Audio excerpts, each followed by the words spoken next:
Sejam bem-vindos ao Despertando o Espírito Santo. O meu nome é Daniela e nós continuamos neste período tão lindo no qual estamos nos preparando para comemorarmos mais uma vez o nascimento de Cristo. Para que todo esse período nos traga a renovação necessária, hoje nós queremos meditar a respeito de todas aquelas atitudes que nós temos no secreto, fora da vigilância das pessoas, e o quanto esse tipo de relacionamento feito no secreto e as escolhas que nós fazemos quando ninguém está olhando, o quanto elas influenciam a nossa vida espiritual e o quanto elas determinam a força da unção que está sobre a vida de cada um de nós. Mas antes, eu quero convidar você a se inscrever no canal, a deixar o seu like, que é o sinal de positivo logo aí embaixo da tela, a compartilhar este vídeo com seus amigos, espalhando a palavra de Deus e deixando os seus comentários. Nós vivemos em sociedade e, portanto, estamos sempre rodeados de pessoas. Sempre, de algum modo, estamos debaixo de algum tipo de vigilância, de observação. Muitas vezes, olhos que nós nem imaginávamos estão atentos sobre nós, sobre a nossa conduta, principalmente quando nós nos declaramos cristãos. Afinal de contas, a qualidade das nossas escolhas e das nossas atitudes falarão sempre muito mais do que qualquer pregação, não é mesmo? E eu quero refletir com você hoje uma passagem que está lá na primeira carta de São Pedro, no capítulo 1, a partir do versículo 14 até o versículo 16, que diz assim: Como filhos obedientes, não consintais em modelar a vossa vida de acordo com as paixões de outrora do tempo da vossa ignorância. Antes, como é santo aquele que vos chamou, tornai-vos também vós santos em todo o vosso comportamento, porque está escrito: sede santos, porque eu sou santo. Palavra do Senhor, graças a Deus. A palavra aqui é muito clara, dizendo que se nós somos filhos de Deus, nós devemos ser o mais parecidos possível com o nosso Pai que está nos céus. É a nossa filiação divina que vai exigir de nós um comportamento, uma atitude mais compatível com o nosso Pai Celestial.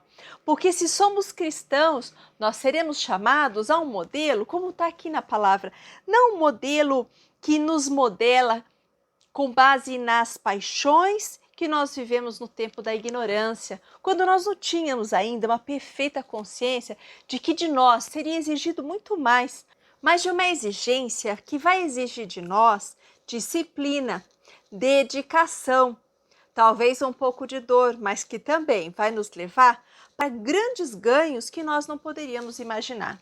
O grande político britânico Thomas Paine já dizia que reputação é aquilo que os homens pensam de nós, mas que caráter é aquilo que Deus sabe de nós. Ora, se caráter é aquele conjunto de características que nos distinguem das outras pessoas, o caráter aqui vai ser algo muito importante de ser construído na vida de cada um de nós. Porque Deus quer moldar o nosso caráter, o meu e o seu, em tudo aquilo que nós ainda somos falhos, naquilo que muitas vezes dentro da nossa formação, até mesmo dentro da nossa casa, não nos foi ensinado ou não nos foi aprendido da maneira correta. Quando nós passamos a caminhar com o Espírito Santo, nós começamos a sentir a necessidade de imitá-lo, de buscarmos estar mais próximos daquele modelo que nos é proposto. No modelo no qual existe um caráter específico que nós precisamos buscar e alcançar. Mas a formação do nosso caráter e de todo o nosso relacionamento com Deus é criado, alimentado no secreto, quando ninguém está olhando. Porque a grande verdade é que é possível que alguém viva graves desvios de conduta fora da vigilância alheia e na frente das pessoas haja de forma teatral como melhor lhe convém. Nós somos chamados pelo Evangelho a atitudes de grande autenticidade. Precisamos ser verdadeiros. Precisamos ser verdadeiros com nós mesmos. Precisamos ser verdadeiros com Deus. E precisamos nos lembrar que, mesmo quando nós estamos fora da vista dos outros, mesmo assim, os olhos de Deus estarão sempre sobre nós. E quando nós falamos aqui em vigilância, nós estamos falando numa vigilância a respeito da nossa própria vida. Porque existem pessoas que são ótimos em vigiar a vida dos outros, mas nós devemos vigiar primeiramente e tão somente a nossa própria vida, buscando nos adequarmos àquele modelo proposto pelo Evangelho para cada um de nós. Ainda, Schopenhauer vai dizer assim para nós: os homens mostram seu caráter de maneira mais clara nas trivialidades, quando não estão sendo observados. É por isso que, se nós fizermos uma correspondência desta frase com o Evangelho, que Jesus vai dizer que se eu e você formos fiéis no pouco, Ele vai nos confiar mais. Porque é verdade que quando nós não nos sentimos ameaçados por nenhum tipo de vigilância e nós então relaxamos, então tudo aquilo que nós somos vai se mostrando aos poucos. Ninguém consegue esconder 100% de si mesmo, até mesmo nas coisas mais comezinhas e triviais da vida. Não poucas foram as figuras da Bíblia que se meteram em grandes confusões e que talvez não teriam se metido em situações tão difíceis se não tivessem imaginado que naquele momento não havia ninguém de olho neles. Foi o que aconteceu com Moisés, lá no livro do Êxodo, no capítulo 2, no versículo de 11 a 15, quando a palavra vai nos dizer o seguinte: naqueles dias, sendo Moisés já homem, saiu a seus irmãos e viu seus labores penosos. E viu que certo egípcio espancava um hebreu, um do seu povo. Olhou de um lado e de outro, e vendo que não havia ali ninguém, matou o egípcio e o escondeu na areia. Saiu no dia seguinte, e eis que 2 hebreus estavam brigando, e disse ao culpado: por que espancas o teu próximo? O qual respondeu: quem te pôs por príncipe e juiz sobre nós? Pensas matar-me como mataste o egípcio? Temeu, pois, Moisés e disse: com certeza o descobriram. Informado desse caso, procurou o faraó matar a Moisés. Porém, Moisés fugiu da presença do faraó e se deteve na terra de Midian e assentou-se junto a um poço. Veja que a palavra vai dizer que Moisés julgava que não havia ali ninguém. Muito provavelmente, se ele imaginasse que alguém poderia estar com os olhos sobre ele, ele não teria matado o egípcio. Naquele momento, ter ou não público determinou a atitude de Moisés. Nós somos convidados a vivermos em autenticidade. É por isso que Jesus já havia nos instruído para que vigiássemos e orássemos. Vigilância e oração. Se nós quisermos progredir na nossa vida espiritual, progredir na nossa conduta, nós vamos precisar estar vigilantes e vamos precisar da oração. Eu tenho convicção pessoal de que a maior parte do nosso crescimento espiritual acontece no secreto, quando ninguém está olhando para nós.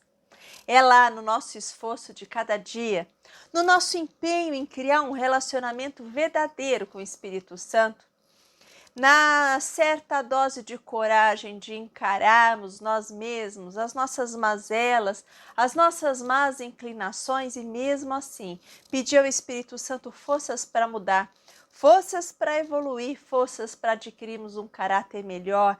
É lá neste secreto, nestes pequenos momentos em que nós estamos consolidando o nosso relacionamento com Deus, é que o nosso crescimento está acontecendo. Mas como tudo na vida, os resultados vão aparecer para os outros como se eles tivessem vindo do dia para a noite. Como se do dia para a noite alguém pudesse alcançar uma espiritualidade realmente verdadeira, poderosa e cheia de unção. É assim, por exemplo, com os estudos. É preciso uma constância, uma dose de estudos diária, muitas vezes levantar mais cedo e dormir mais tarde. uma grande dose de esforço que durante muito tempo não vai ser percebida por ninguém.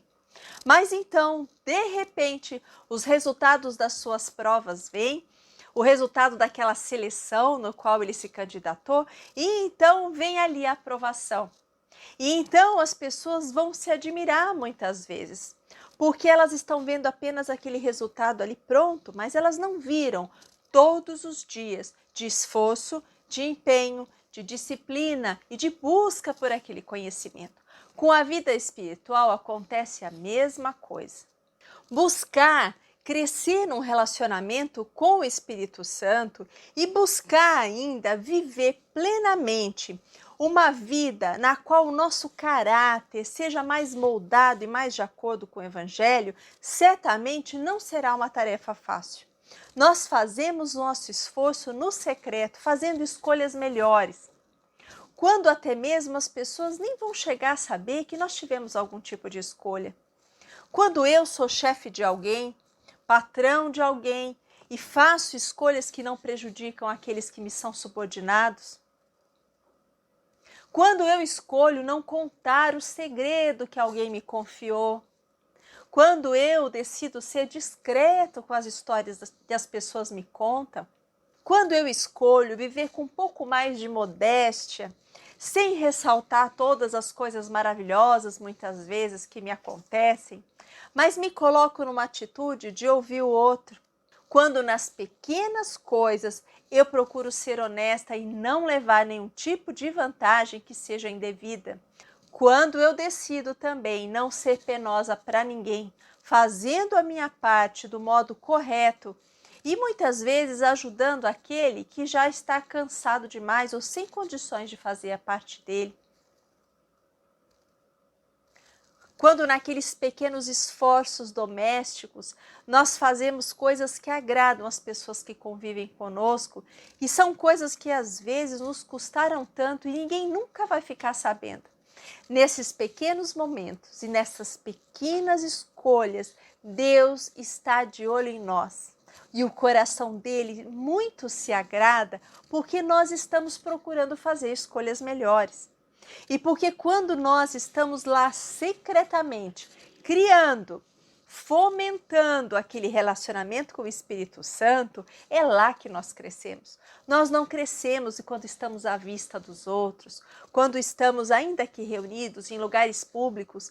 Quando nós rezamos juntos é sempre muito bom, mas eu creio, como já disse, que é quando eu estou só com o Espírito Santo, nós dois num relacionamento no qual eu escuto o que ele me diz e coloco diante dele muitas vezes as angústias e dores do meu coração. É lá neste lugar que o nosso relacionamento cresce, sabendo que em todas as nossas atitudes nós prestaremos contas dela.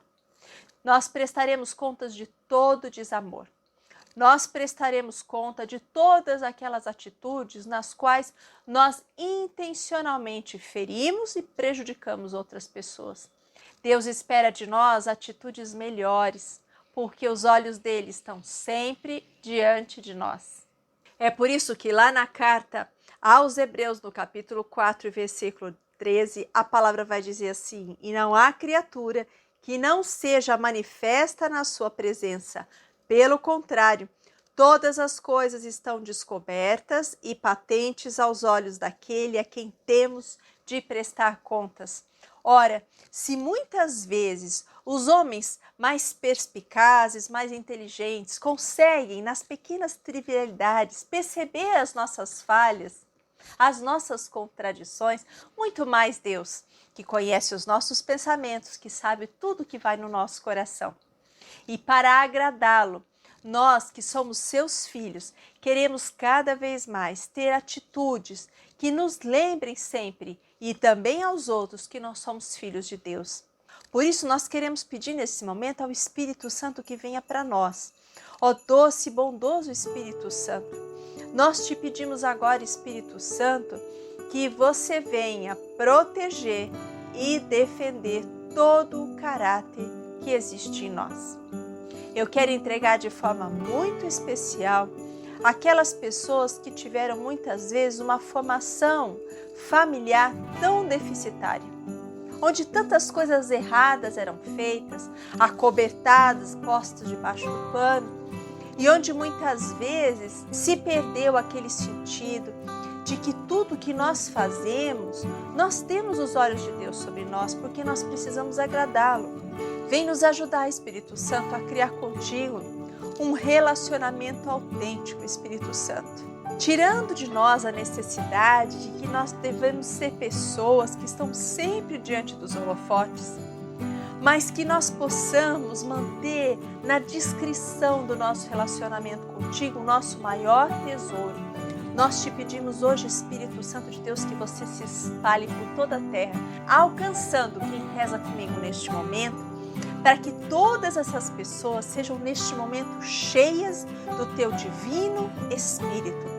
Um Espírito Santo que vai fazendo com que tudo aquilo em você que é fraco, frágil, que falta firmeza de caráter, que ele vá fazendo todos os reparos necessários, te fortalecendo, colocando dentro do seu coração uma vontade enorme de ser alguém que faz boas escolhas, de ser alguém que busca realmente se tornar mais a imagem e semelhança de Deus, incutindo em você aí um desejo grande de santidade e lembrando na sua mente a necessidade da vigilância e da oração.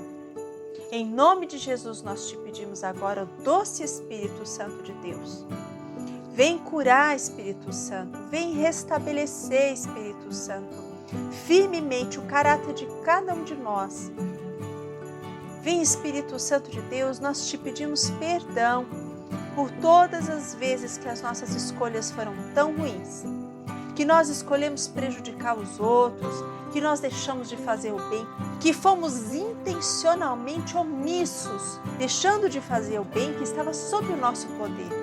Das vezes que nós não tratamos com justiça as pessoas que trabalharam para nós, que nos serviram, que estavam ao nosso redor. Espírito Santo de Deus, nós te pedimos que nós sejamos gente de uma mentalidade mais elevada, Espírito Santo, de princípios mais elevados, e que viver debaixo desses princípios grandiosos traga uma grande alegria ao nosso coração. Alegria daqueles que descobriram um jeito novo de viver, Espírito Santo, vivendo contigo, com a sua companhia, com o seu incentivo, e que nós tenhamos a partir de hoje uma predileção por tudo que acontece no secreto, por tudo que acontece lá no escondido, onde ninguém vê. É lá que você vai crescer, em nome de Jesus, é o que eu profetizo sobre a sua vida. Aí no escondido, onde ninguém está te vendo, onde ninguém sabe como dói, onde ninguém sabe o quanto coisas às vezes simples são difíceis para você. Mas é aí, na sua autenticidade, na sua sinceridade, em apresentar tudo isso para o Espírito Santo, que você vai crescer, fomentando em você toda a força e dando toda a matéria-prima necessária para que você cresça e se torne uma árvore frondosa que possa fazer também sombra para muitas outras pessoas. É o que eu profetizo sobre a sua vida, em nome de Jesus. Amém. Fique com Deus e até a próxima.